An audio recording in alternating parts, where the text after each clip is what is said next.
What is going on, everybody? Welcome to another episode of the Beyond the Junkyard podcast. And as you can see, this is a solo dolo live stream tonight.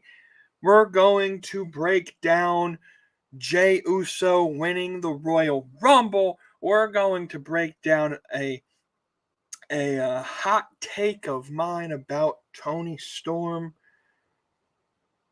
And then I got some Discord I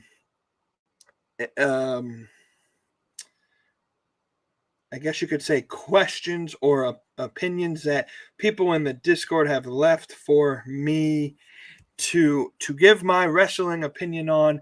The best way to be a part of this is to join the Discord, and the only way you can get the Discord link is by going to junkyardmediagroup.com and clicking the Discord banner or logo at the bottom of the screen, or you can add me on social media and send me a message and I can provide it to you. Before we get going, though, let's thank our amazing affiliate partners. We have first StubHub. It is Super Bowl weekend, so obviously the Super Bowl tickets are gone, but future sporting events, the All-Star game for the NBA is next week. We got AEW and WWE shows, and NASCAR's coming back. Use the StubHub link in the description box below for all of your sporting event ticketing needs. You help support the podcast that way. Next up, we got W.GG. Go to there, you buy some of their energy drink products. Use the code Beyond the Yard for 10% off. I want to let you know this is some really good stuff. I wish they brought back their canned drinks, because it is kind of like a protein powder, an energy powder, and you pour it into water, and someone like me who is always on the go, doesn't have really a lot of time to do all of that mixing and making sure you get the right amount. The cans were great, but go check out W.GG. Their stuff is awesome. Flavors are great. You can use the code Beyond the Yard for 10% off. And last but not least, WWE Shop. Use the link in the description. Snag that WWE merch, that YEET Mania stuff, John Cena's merch, LA Knight, whatever. And to bring back a memory of WWE Shop's affiliate partnership with us. It's been about a year or so since we started with WWE Shop as an affiliate partner. We're going to replay last year's advertising piece. Let me guys know in the comments if we should make a new one for this year. But thank you to the WWE Shop. Watch this real quick.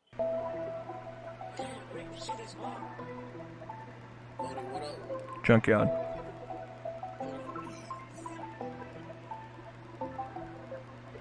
As we head to WrestleMania season, that's a reason to fill your shopping carts with all the merch you be needing. Maybe you screaming, yeah, for the man LA Knight. Or maybe your fingers up repping Tribal Chief all night. Or maybe you finished the story, maybe gory, rocking Cody Rhodes t-shirts in your Snapchat story. Get your favorite wrestlers merch all up on the internet. All the t-shirts, championship titles at your fingertips.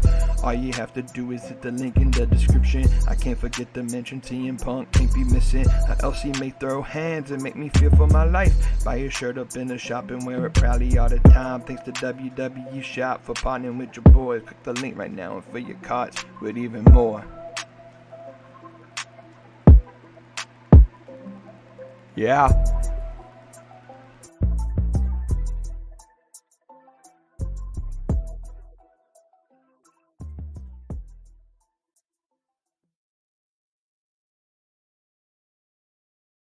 So yeah, let us know. Should we make a new WWE shop? Should we make one for StubHub and W? Let us know in the comments. But go to WWE shops, link in our description. Use our link. Support us. Get that merch. Let's get going into the day, the show for us. We'll start with the hot take.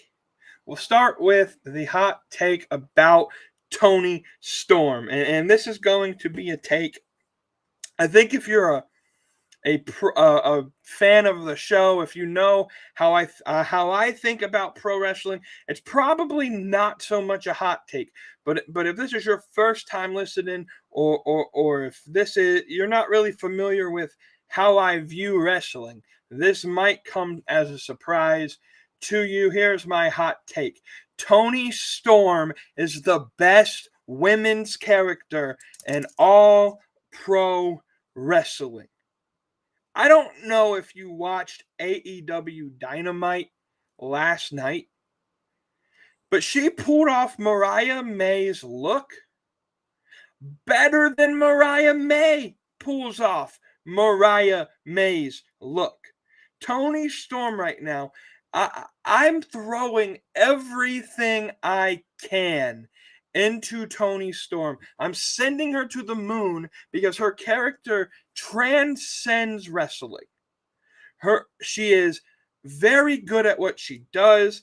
This started as a reenactment of a old movie, and now they're basically doing the same story where Mariah May was basically cosplaying Toni Storm and then turned on Toni Storm. Now it's Toni Storm doing the exact opposite to Mariah May. She cosplays as Mariah May. Now they have a match on Saturday next week at Grand Slam Australia. And I just think right now, Toni Storm is the greatest character in pro wrestling. Emphasis on the word character. I don't necessarily think Toni Storm is by far the greatest in ring, but character-wise, this might be the biggest fumble of the bag that WWE has to date. People like to talk about how AEW fumbled Ethan Page, fumbled Ricky Starks, fumbled Penta, fumbled Cody Rhodes. Toni Storm and Swerve Strickland, in my opinion, may be the biggest fumbles that WWE has had in recent memory. Toni Storm is fantastic. I don't know what they didn't see attractive about Toni Storm in NXT and NXT UK or in the main roster of WWE. But thank goodness they didn't see anything, because Toni Storm is doing the best job of any woman in any wrestling promotion. Her character is so good, and it's very entertaining. And now you know me. I don't necessarily care about stories and characters and all of that. But Toni Storm's character, they have me invested in Toni Storm's character. And so the hot take for this week, Toni Storm is the greatest women's character in pro wrestling to date. She's better than Charlotte Flair in terms of character. She's better than Liv Morgan, Rhea Ripley, Bianca Belair, Roxanne Perez. All of those women, you may have an argument that they're better wrestlers. But in terms of character, there's not a character on this planet that is a better women's character right now than Toni Storm. And I dare somebody in the comment section tell me of a character. Again, I'm not talking about in-ring or just promo ability. I'm not talking about the X's and O's here for a minute, which is different than how I usually take wrestling. From a casual perspective, Toni Storm is the best character in pro wrestling and in any women's division. And you might be able to say, and pro wrestling in general. But I'll leave it as best women's character. Shoot a comment in the chat if you want to if you disagree with me there. And I don't know. It's just fantastic. Just how she's able to run this character, which at the beginning of its term, I was super skeptical about the timeless Toni Storm gimmick character. It's the best thing I've seen, and AEW needs to lean in more on this character because I think it's some of the best work that AEW has put together. We got in the chat here, Mr. Wavy D. Thank you, my friend, from tuning in live on this show. He says, we've seen wrestlers dressed like other wrestlers before. Absolutely, we've seen it happen. Mariah May dressed up as Toni Storm. Now Toni Storm dresses up as Mariah May. In WWE, we've seen it happen. We've seen it happen several times.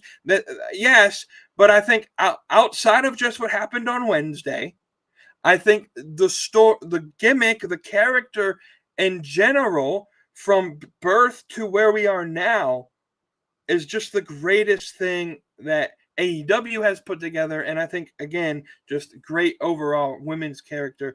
There's no other woman, no character like Liv Morgan. We've seen the Liv Morgan type character a million times, and she's not doing anything out of the ordinary with her character.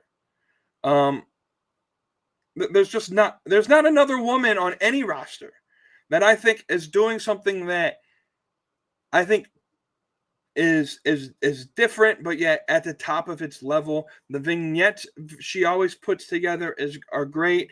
The way that she's able to play this character is just top level. And until I get proof of another woman that might be at a better level, I'm just going to stick with that hot take. Let's move on to Jey Uso. It's time to yeet.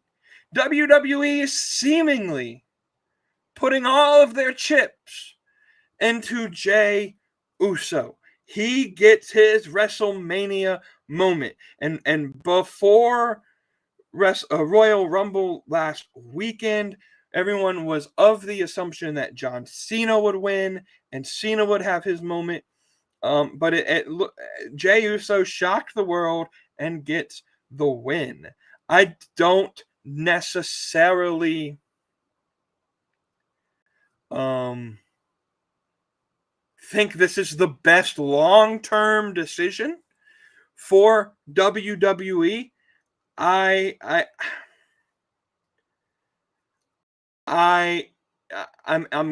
skeptical on how a Jey Uso title reign would look like, but I am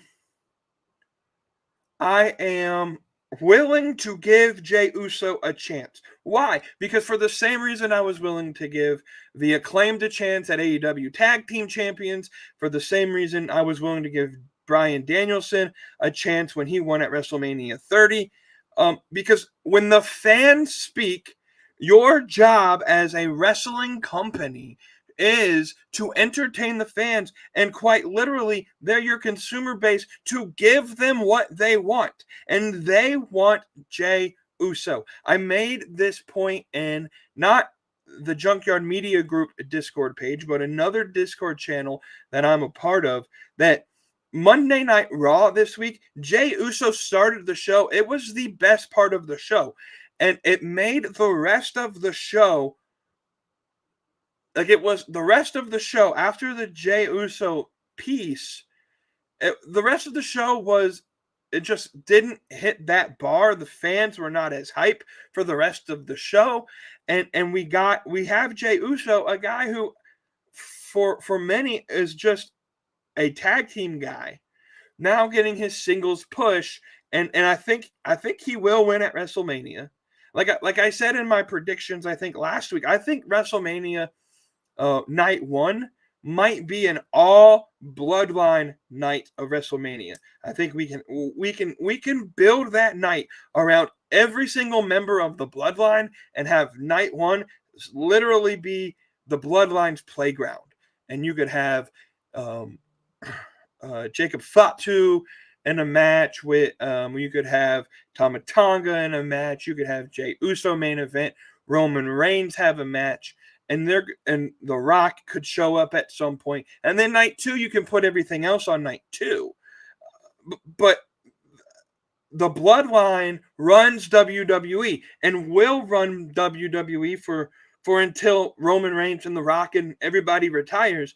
The Bloodline is the main story in WWE, and so Jey Uso is going to get his moment. Last year, 2 years ago, Roman Reigns had his moment with Cody. Last year, it was the collective group and kind of the splitting of the Bloodline, causing Cody Rhodes to win, and that story leading in.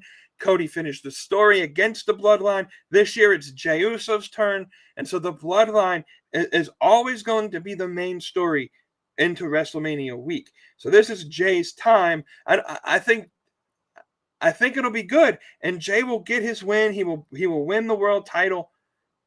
But my issue with this is, can they follow through with the high of WrestleMania to make the title mean something when Jey Uso has the belt? Because right now, like, that belt, if I had to, like, Gunther's run hasn't been great, and so you think in terms of, like, prestigious world titles or main card titles.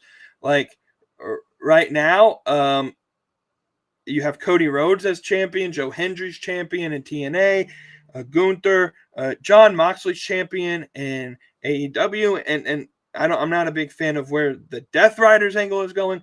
So there's not really that one world champion right now that's like a far and above the rest in terms of promoting the belt. Great. Cody Rhodes does a terrible job at promoting the SmackDown belt. Gunther does a terrible job of promoting the Raw belt. It's non-existent in AEW. John Moxley literally doesn't carry the belt. They carry a briefcase that is supposedly the belt's inside of it. And then Joe Hendry just won the belt, so he hasn't had enough time to make a name for himself. The NXT World Champion as Obafemi, and I guess you could say he's doing an okay job, though he just recently won that belt as well. And so can Jey Uso put himself as the best world champion in all of the wrestling business? I have my doubts. But yeah, I think this was the right move in the short term to give Jey Uso his opportunity. But in the long term, is this going to be just a blip on the story of the Bloodline, or will Jey Uso make the most out of it? I have serious doubts that it's just going to be a short-term blip that gets you through maybe the first WrestleMania, April, May, June, maybe into SummerSlam, and then we move on. And I'm just worried that they're not going to do anything to make the belt any more prestigious than Gunther's reign. Wavy D asked, going back to the Toni Storm segment, do you think Toni playing herself was the plan from the start, or did they stumble upon something accidentally?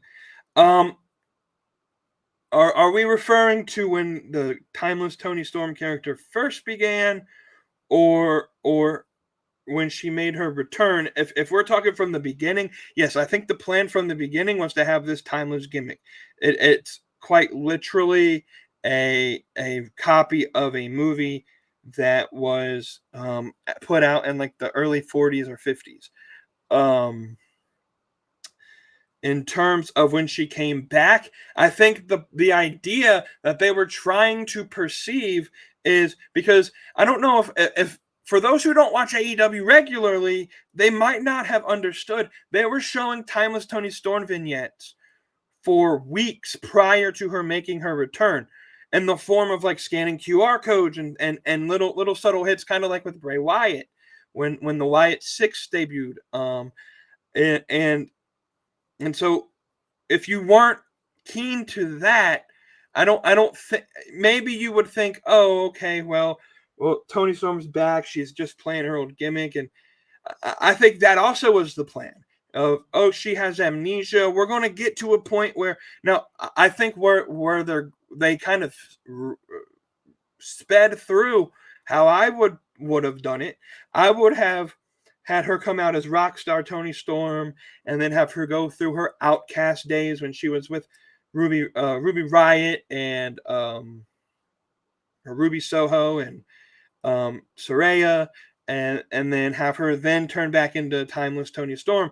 But I think this was the plan from the beginning. At either point, if you were talking about at the beginning or at the when she made her return back to AEW, everything I think was planned. I don't think this was an accident. I think if you want to call something an accident, what might be the accident is that this actually worked. I don't think they came in thinking that the Timeless Toni Storm gimmick was going to be some one of the best gimmicks of all time. I think AEW seriously kind of hoped that it would stick, but yeah, I think it was planned from the beginning that this was where the direction that they were going to run with the Toni Storm character.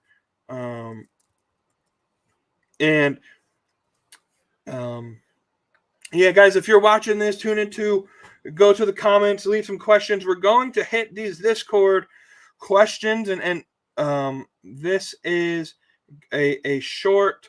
going to be a shorter episode than normal, simply because I'm solo and we don't have my co-host K-Dog with me today to share his opinions on some of this stuff. But it's time for the Discord questions. We have quite few. We got two of them, and they're pretty difficult questions that I was contemplating here recently. The first one comes from B Master, where he says, in your honest opinion, do you think that AEW has went down to number 3 and TNA stepped into number 2? No, I think AEW is 2 still. I think as great as TNA has been doing recently, especially with their partnership with WWE. So if I were to put it on a graph, like WWE is obviously number 1, and then there's a pretty steep gap between WWE and AEW. But I also think there's an evenly big gap between AEW and TNA. Why? Because without TNA, if TNA did not have a partnership with AEW, if TNA did not have a partnership with WWE, I don't know if TNA would still be in existence. TNA at one point didn't have to rely on partnerships from the competitors to put on really good shows and pack crowds. Now they need WWE to help them pack events. I don't know if you remember this, but especially during the pandemic era, TNA was putting like 140 people into venues and running really poor live crowds, which is kind of why they stopped doing live events out after the pandemic and stayed at the studio show even with their pay-per-views. It's just now recently where they're starting to run bigger venues. And so no, I don't think that I don't think that TNA is anywhere close to competing with AEW. Why? Several reasons. AEW just got a really big TV deal. AEW got the deal. TNA is only on Access Television because Access Television owns TNA, Anthem Sports. And so, and even that isn't on, as many TVs as Rampage was on. But, and Rampage just got cut. Like, there's a reason NBC isn't picking up TNA. There's a reason, and so no, I think AEW is still number 2. And again, there's a quite large gap between AEW and WWE. WWE is always, and forever will be the number 1 wrestling company. But AEW is 2. simply because of how successful they've been doing, and that they got the money, they got the TV deal, and then TNA, like honestly, TNA is like 3, but they're almost in the same category to me as like MLW or NWA, because without help from WWE, TNA might be on its last leg. And so WWE is really keeping TNA alive, and AEW doesn't have that problem. And then we will go to DJ Wavy D. If y'all have any questions or any of that, go to the chat and we can talk it out. DJ Wavy D puts in the Discord chat, if Triple H and TKO extended their hands to a WWE AEW mega show, do you think Tony Khan will be mature enough to do business with them, especially if it meant WWE went over in the main event? I think this is a tough question, because I think the question is asked with the wrong perception of Tony Khan. Like, I think these people think Tony Khan is the guy that is not willing to work with other companies, that's not willing to work with other promotions. In fact, I think Tony Khan has shown quite honestly the opposite, that he's willing to work with a lot of companies. He's willing to work. He worked with TNA at one point. That TNA wanted to work with WWE, and so they stopped their business relationship. They're working with CMLL. They're working with Stardom. They're working with New Japan Pro Wrestling, and they're doing really good things. I think we have this idea that Tony Khan won't work with a promotion if their people can't go over. And we've seen time and time again where Eddie Kingston would come over to New Japan, or John Moxley would come over to New Japan, or whatever may the case be. Jericho and Danielson and all of them go over to CMLL, and they lose to two characters, and so I think Tony Khan would work with WWE on a let's just say they decided one year they wanted to do Forbidden Door with WWE and TNA and AEW. I think they would do it, but the reason I'm not really a fan of the question is I think it comes with the wrong perception of who Tony Khan is. I think it's this perception that the internet has created of Tony Khan. And largely the internet has created the beef, I think, between WWE and AEW. I doubt for a minute that anybody in WWE or AEW is thinking about what the other company is doing and how they can get better than them and how they can, take these petty little attacks.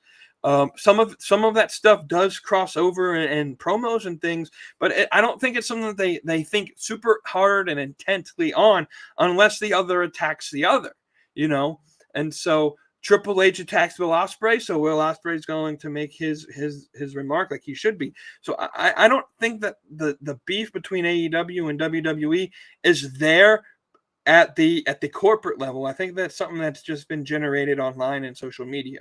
So long story short, yes, I think Tony Khan would work with Triple H and TKO. I think Tony Khan would want things to be fair, and that WWE is not going to win every match, but I think he's willing to concede certain things. Tony Khan does business to make sure that the best wrestling matches are put in front of his fans. And so I don't necessarily think Tony Khan would really care if it sold out a lot of seats or if it made a lot of money. If you're putting on really good matches, I don't think he really cares about who wins or loses. And so he just wants really good matches and really good, like, dream scenarios, and that's what that mega show would be. And at the end of the day, Tony Khan's a wrestling fan, so if there's good wrestling, I think he'll be down for it. We're going to start kind of closing the show. Obviously, with this being just me, we're going to kind of shut it down a little early. And we'll conclude the show by by talking just briefly about Australia and the Australian show with AEW. Because there's this perception online that Grand Slam, the people in Australia were lied about Grand Slam. But that's not the case. They never in a million years advertised Grand Slam as a pay-per-view. They never promoted it as a pay-per-view. And in fact, if you watched AEW, you would know Grand Slam has never been a pay-per-view.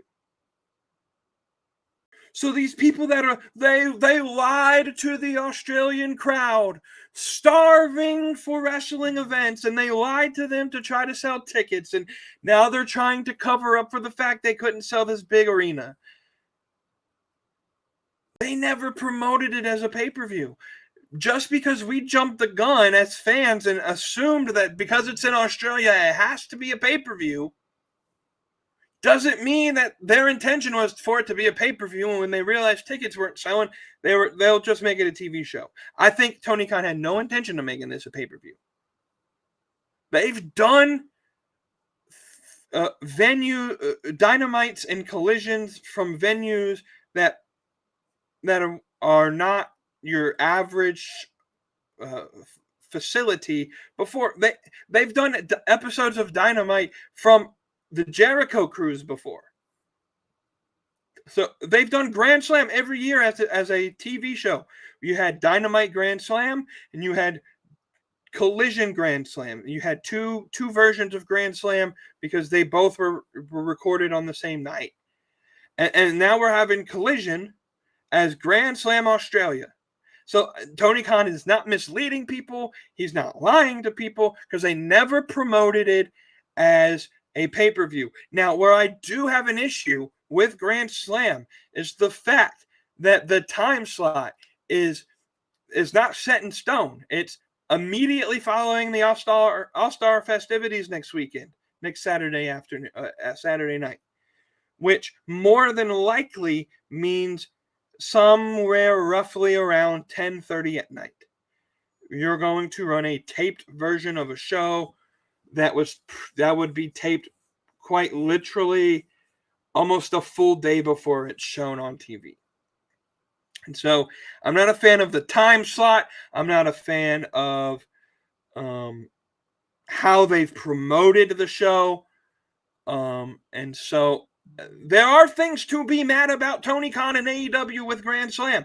But being mad that it was supposedly a pay-per-view now made a TV special, like that's not, they never promoted it as a pay-per-view. Be mad about the time slot that it's going to air in. Be mad about the fact that it's on a really long tape delay before you're mad about that small thing. And unless there are some last minute comments that get put into the comment section here on the live stream, we're going to wrap this up. Guys, I thank y'all for tuning in. I know this is a different form of this show without K-Dog. But I got to give congratulations to K-Dog. The reason he's not on the show tonight is his 4th year wedding anniversary. And so I hope you have a great anniversary, my friend, you and Mrs. K-Dog, Mrs. Saucy Girl. I hope y'all have a great night. And yeah, guys, we'll tune in. We'll come back next week with normally scheduled broadcasting. We'll probably predict some stuff going on with Grand Slam in Australia. That card should be put together by the time we podcast again. And we'll recap some Dynamite stuff. But I thought I would just bring a couple of things that were on my mind to y'all tonight because it was a solo show for me. Use the links in the description. Follow us on social media at Junkyard MG. Follow my private personal X account at IBJYJ. Follow us on Facebook. Follow us on, get us in the Discord. All those links are at junkyardmediagroup.com in the description box below. Until next week, y'all, I hope y'all have a good rest of your week. Have a good weekend. I'll be in Louisiana this weekend, hanging out with a couple friends.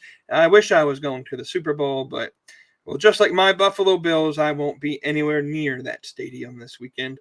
But we'll see y'all back here, same time, same place next week. And until next time, I'll say it for him because he's not here, but stay saucy. Beyond